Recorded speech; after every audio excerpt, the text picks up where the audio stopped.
Hello दोस्तों, स्वागत है आप सभी को हमारे इस YouTube चैनल पे। और आज की वीडियो में हम एक कहानी सुनेंगे जो कि शीर्षक जिसकी है बेईमानी का फल की कहानी।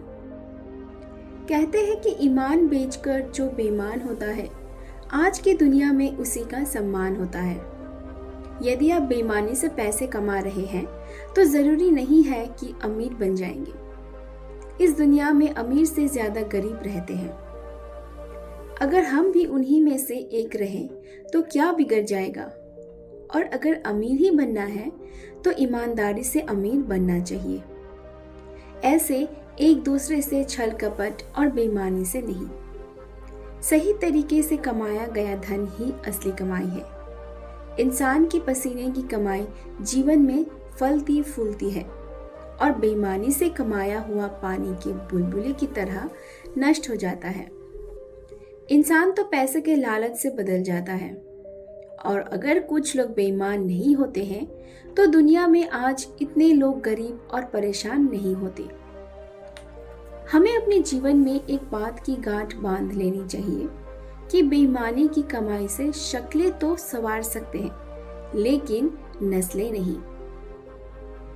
इस कहानी में हम आगे वीडियो में देखेंगे कि कैसे बेईमानी का फल, इसका नतीजा क्या होता है। एक गांव में एक बाप और बेटा रहते थे। बाप का नाम सुदामा और बेटा का नाम काशी था। काशी की माँ की बहुत पहले ही मृत्यु हो गई थी, इसीलिए अब यही दोनों रहते थे। सुदामा पूरे गांव में सबसे ज्यादा अमीर था। वह बहुत सारे नौकर चाकर भी रखा करता था। वह दोनों अपनी जिंदगी बहुत ठाठ से जीते थे। किसी भी चीज की कोई कमी नहीं होती थी। एक दिन किसी कारण से वह अपना सारा धन दौलत खो दिया और गरीब हो गया।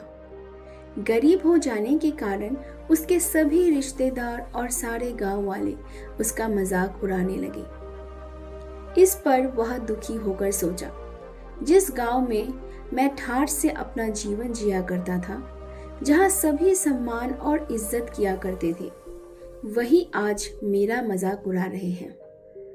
कल तक जो सगे संबंधी मेरे लिए अपने प्राणों की बाजी लगाने की बातें किया करते थे, वे ही आज मुझे अपमानित करने में कोई कमी नहीं छोड़ते हैं।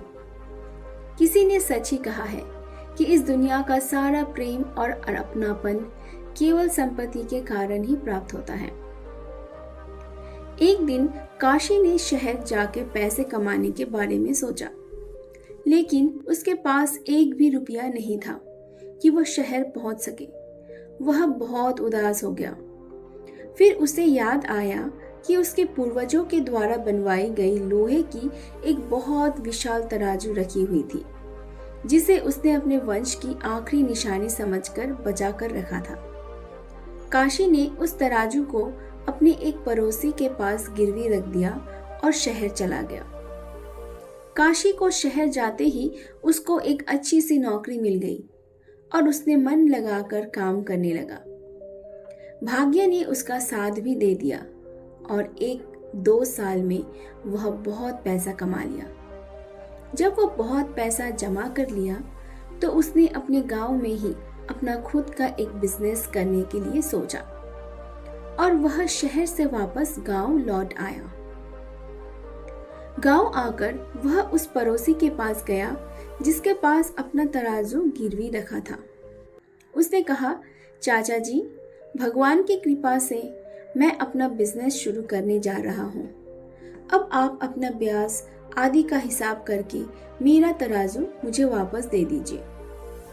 पड़ोसी को विश्वास नहीं था कि वह गरीब आदमी इतने कम समय में इतना पैसा कमा सकता है। उस पड़ोसी को इतना भारी तराजू को देखकर उसके मन में लालच आ गया था और उसे लौटाना नहीं चाह रहा था। उसने मन उदास होकर कहा, बेटा काशी, तुमसे ब्याज क्या लेना, तुम तो मेरे परिवार के सदस्य जैसे हो, लेकिन मैं तुम्हारे सामने लज्जित हूँ। तुम्हारी तराजू की मैं रक्षा नहीं कर सका। उसे चूहों ने कुतर कुतर कर खा लिया। अब तो उसका एक टुकड़ा भी नहीं बचा है। काशी समझ गया कि इसके मन में बेईमानी आ गई है। काशी को बहुत गुस्सा आया, लेकिन उसने अपने गुस्से को दबाकर रखा और बोला, भाग्य और होनी पर किसी का वश नहीं चलता चाचा जी। तराजू को चूहों ने खा गए तो इसमें आपका क्या दोष? अपनी तो चूहों को कहा नहीं होगा कि वो उसे खा जाए। पड़ोसी ने उदास होकर बोला, हाँ बेटा, अब कर भी क्या सकते हैं।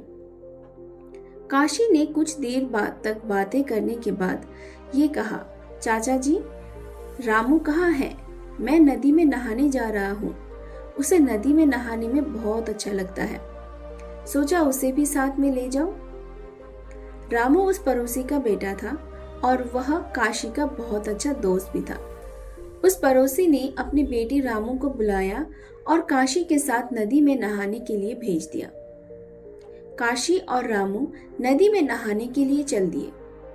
नहाने के बाद काशी ने रामू को एक गुफा में छुपा दिया और उसके द्वार को एक बड़ा पत्थर से बंद कर दिया और वह अपने घर की ओर चल दिया।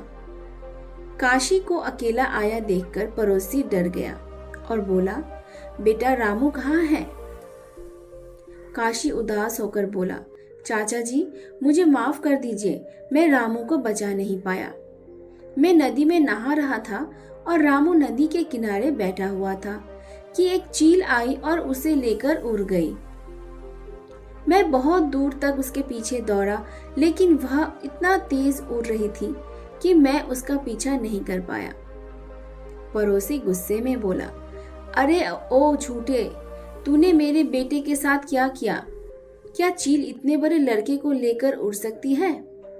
सीधे सीधे मेरे लड़के को लौटा दे, नहीं तो मैं तुझे राजा से दंड दिलवाऊंगा। काशी बोला, देखिए, जो सच है मैंने आपको बता दिया। अब आप राजा के पास जाना चाहते हैं तो जाइए, मुझे कोई दिक्कत नहीं है। दोनों राजा के दरबार में पहुंचे। पड़ोसी ने सारी बातें राजा को बताया। राजा ने उसकी बात सुनकर दंग रह गए और बोले, काशी, ये कैसे हो सकता है? चील इतने बड़े लड़के को उठा ले जाना असंभव है। यह एक अनहोनी है, ऐसा कैसे हो सकता है? काशी बोला, महाराज, आजकल आपके राज्य में अनहोनी ही तो हो रही है, इसीलिए ऐसा घटनाएं घटेगी ही। जब लोहे के तराजू को चूहे खा सकते हैं तो चील एक लड़का को लेकर क्यों नहीं उड़ सकती है? राजा बोले, ये तराजू वाली क्या कहानी है? तभी काशी ने पूरी कहानी राजा को बताई। इस पर राजा ने गुस्से से बोले, बेईमानी किसी का भला नहीं करती, क्योंकि जब यह एक व्यक्ति के मन में उत्पन्न होती है तो अनेकों को बेईमान बना देती है। तुम इस बेईमान का फल मिलेगा। तभी पड़ोसी ने राजा से बोला, महाराज, मुझे माफ कर दीजिए, मुझसे बहुत बड़ी गलती हो गई है। मेरे अंदर बेईमानी का भूत सवार हो गया था। अब ऐसी गलती नहीं होगी। राजा उसे क्षमा कर दिए और बोले, तुम इसके तराजू लौटा दो और तुम इसके लड़के को लौटा दो। तो दोस्तों, आज की इस छोटी सी कहानी से हमें यह सीख मिलती है कि बेईमान आदमी किसी भी हद तक जा सकता है। वह इस बात पर बिल्कुल भी नहीं सोचता कि वह जो कर रहा है वह सही है कि नहीं। इसीलिए ऐसे आदमी पर विश्वास करना बहुत बड़ी भूल होती है। तो दोस्तों, आशा करती हूँ हमारी छोटी सी कहानी से आपको बहुत बड़ी सीख जरूर मिली होगी और ऐसे ही मज़ेदार कहानी आगे सुनने के लिए हमारे इस चैनल को लाइक कीजिएगा, शेयर कीजिएगा और इस चैनल को ज़रूर से सब्सक्राइब कर लीजिएगा।